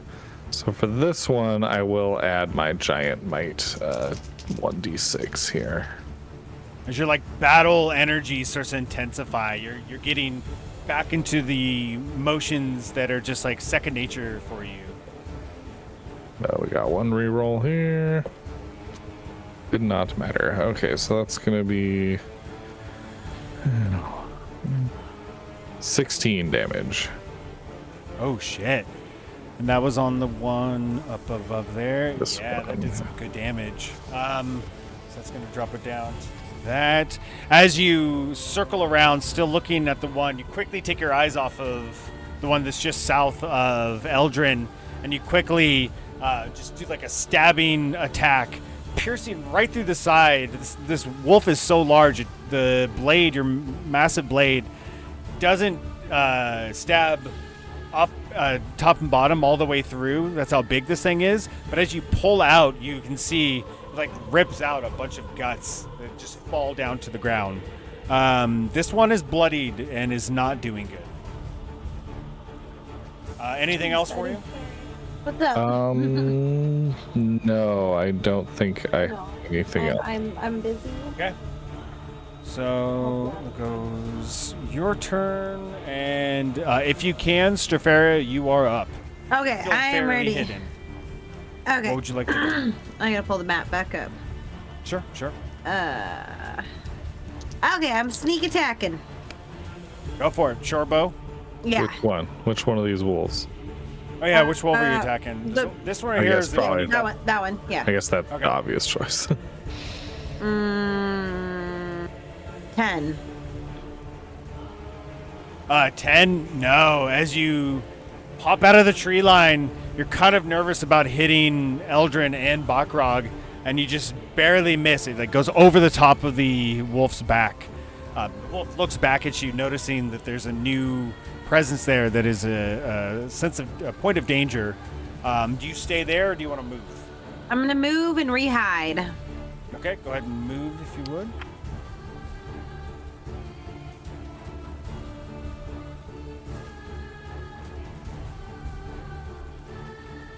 And give me a stealth check if you could, please.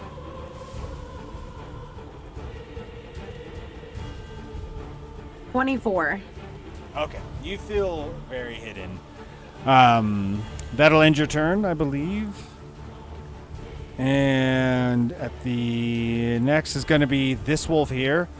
Now, what happens is this will happen on their each individual turn, but almost at the exact same time, all three of the wolves look a certain direction. They turn their head away from Eldrin, they turn their head away from Bakrog, and they look like this direction, if you will, facing that way.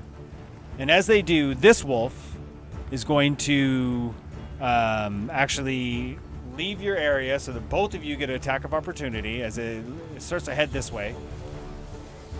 I will certainly take it. And if Eldrin, if you're using your crossbow, that is going to be disadvantaged since he's right next to you as he's leaving. If you use you had a melee weapon of some kind, that will not be disadvantage. I'll use my rapier. There we go. Go ahead and attack the both of you. Oh, I got a natty 20. B2. No shit. Yeah. Are you serious? Double natty 20? The rolls have been wild this game. Wow. Honestly, considering how much health is left, I'm not even gonna have you roll. the two of you in this sort of weird, like, synergy motion, you move as Eldrin swiping up high and Bakrog swiping low. Bakrog chops off the legs, the final 3 legs of this wolf, and Eldrin chopping off the head just completely decimates this thing. It just into the ground, skids to a complete stop. That guy is gone. Eldrin's gonna look over at Bakrog and just be like, Fair enough. That guy is dead. The other wolf, this one here, once again is going to go this way and and give Eldrin attack of opportunity, heading the direction that all three of these wolves were looking. So if you'd like to roll attack of opportunity, you can. I mean, might as well. Another 20. Let's go. My God. That's another 20. I'd lose my mind. No, I probably missed. I don't want to do the math. It's less than other numbers that have missed, so. All right, fair enough.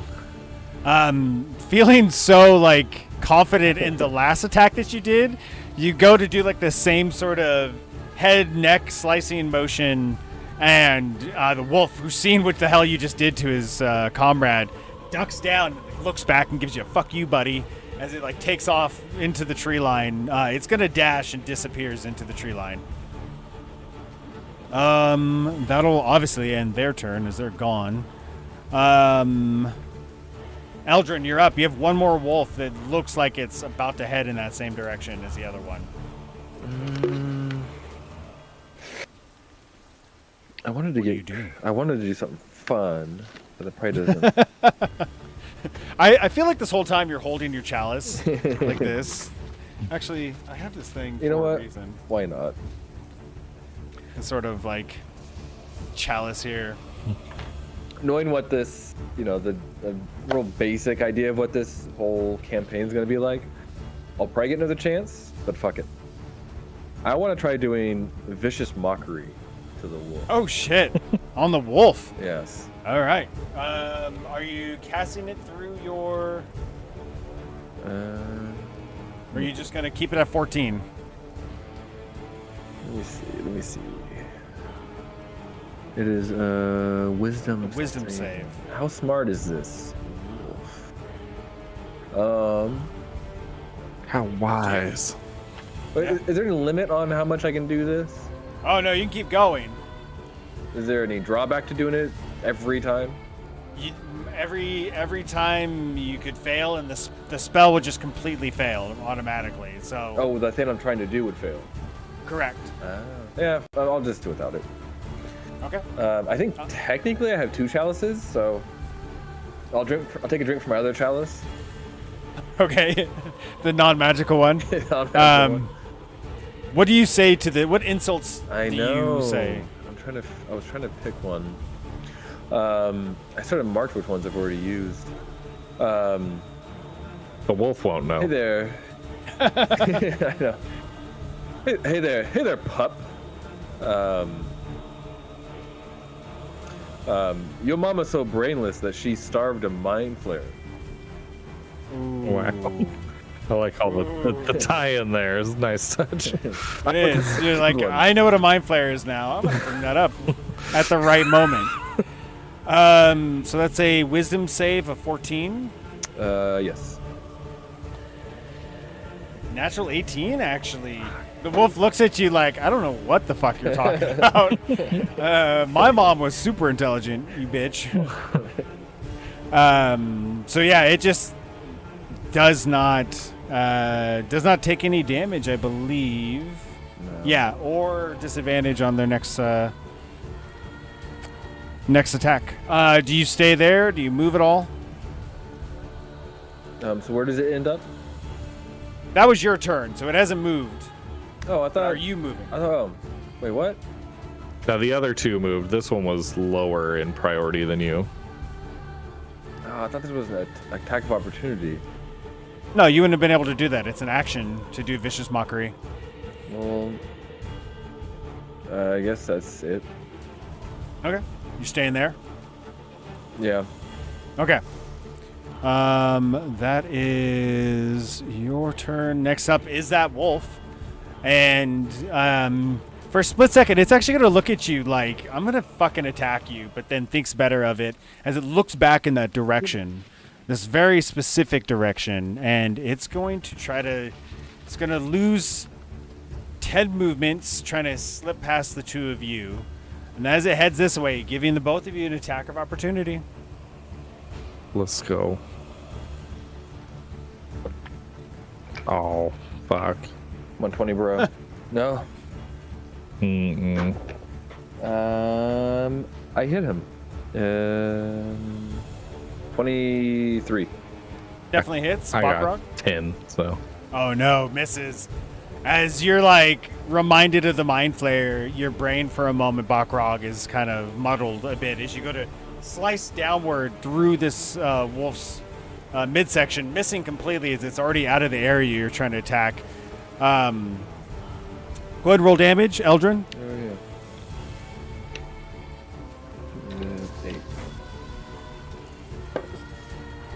yeah. 6. Okay, 6 points of damage as you stab into the thigh, the back right thigh of this wolf. It like looks back at you, and you almost get the impression that the wolf is going to remember this as it like continues on dashing into the tree line, disappearing in that direction that was looking at. And as it does, the storm still raging around you. The three of you kind of like calming down, looking around to see if there's any new threats or any other wolves that are popping out. You feel like that the danger is gone, for at least now. Having a moment to say anything to each other or regroup, this is your time. I'm hurting. Yeah, they got you pretty good. Should see if we can find somewhere safe to rest. Yeah, what was the deal with that? Why they like circled me, and it felt very personal. It looked personal. It felt personal. Defaria, as you come out of the tree line, unscathed completely, like almost like not dry, obviously, because you've been rained on, but because of the trees, you're definitely not as wet as Backrog and Eldrin are. What would you all like to do? Keep heading towards that light. Do we have camping gear at all? Probably not. Yep, you have Can we rest? bedrolls, stuff like that. Yeah. You can see that the light is about another hour and a half away from you, depending on like how far you've traveled. So you can try to travel that to get there. You can see that it's somewhat close, or if you want to rest, you can do that as well. Whatever you want to do. Either way, the session will be done here in a moment. So you feel probably safe to try to make that trek. What do you think, Eldrin? You think you can trek it? I don't know. I'm pretty tired. I don't know how you're feeling. I mean, if someone were to assist me, I think I'll carry him. I think I could make it, but without, I just don't know. You know I'm down, little buddy. Then I'll get up. So as the three of you, Eldrin slower than the others, continue heading toward the source of the lights. All right, fair enough. He picked you up. Real quick before get out of here, as you continue on the whole way, especially Strafaria, you're keeping an eye on any sort of like danger. You see there's these like massive gates outside of whatever sort of like settlement this is, and as you walk closer to it, you can see that the lights that you saw are very few. There's not that many, like 4 or 5 different really places, buildings that are actually lit. But you just hear this noise of some sort of like cart, a wheeled, like very squeaky cart being pushed through, and a woman crying out loudly through all the streets to hear in absolute agony and grief, and some like deep voiced man yelling at her. And as you like get closer and closer, it gets louder and louder. That's where we're gonna end tonight's session. Turn off the goddamn storm that's going in my ear. Thank you, players. Great job tonight. I know that was a bit different than we normally do. I want to thank the people watching that were hanging out, and amazing natural 20 rolls tonight, everyone. So many. Seriously, I don't know if that was the most we ever did, but definitely up there for sure. I'm trying to fix the camera over here for no reason, but we're gonna try to pick up next week, and continue on this journey of the Curse of Strahd. Before we get out of here, if any of you want to say anything, replug any of the things you're doing, go ahead. Hannah, if you want to go first. I thought we plugged at the beginning. Oh, I didn't know if you wanted to again. I'd give you the option as well. But if not, that's totally fine too. If we just want to get out of here. If we want to... my links are in the chat. Fair enough. We have no idea what we're doing, but we will have the Not Enough Time podcast on Sunday at 9 a.m. Yeah, that's right. We're going to have to do some sort of either a draft of some kind. I kind of want to do wrestling draft, like greatest wrestlers of all time draft, or something along those lines. I think that's a entertaining stream. We'll talk it over. I mean, I feel like maybe instead of greatest, it could be like you're kind of creating your like federation. It's like, you want to have like, some decent balance to your roster. Yeah. Ooh, I like that actually. That's a great idea. So that's probably what we're going to do. But hit that follow button so that when we do go live, have the notifications on so that you can watch us Sunday, 9 a.m. Guys, seriously, thank you so much. I'm super excited to show all of you the rest of the stuff that I have planned for this campaign. Yeah. And great job tonight. We're going to get out of here. We're not going to rate anybody. But I just want to say, please be patient with yourself and others. It's a simple thing you could try to do to make this world a better place to live in. And as always, I did not do too much tonight. We forgot to toast. Mm-hmm. Oh, we did. Oh, shit. There you go. That's probably why you all got natural 20s and my wolves did jack shit. Mm-hmm. They did not. I was hoping to try to take one of you guys down, but that did not happen. was one hit away from dying. I don't know. I have a lot. Were you really? God damn it! Sounded like a lot. Yeah. I finished with 10. So. Dang. Damn. Well, then you needed those natural 20s because you definitely finished off those wolves. I figured 4 wolves would have been pretty deadly. Dire wolves, actually. These are not regular wolves. So yeah. We'll see you all next time, and have a good night, everybody. Bye.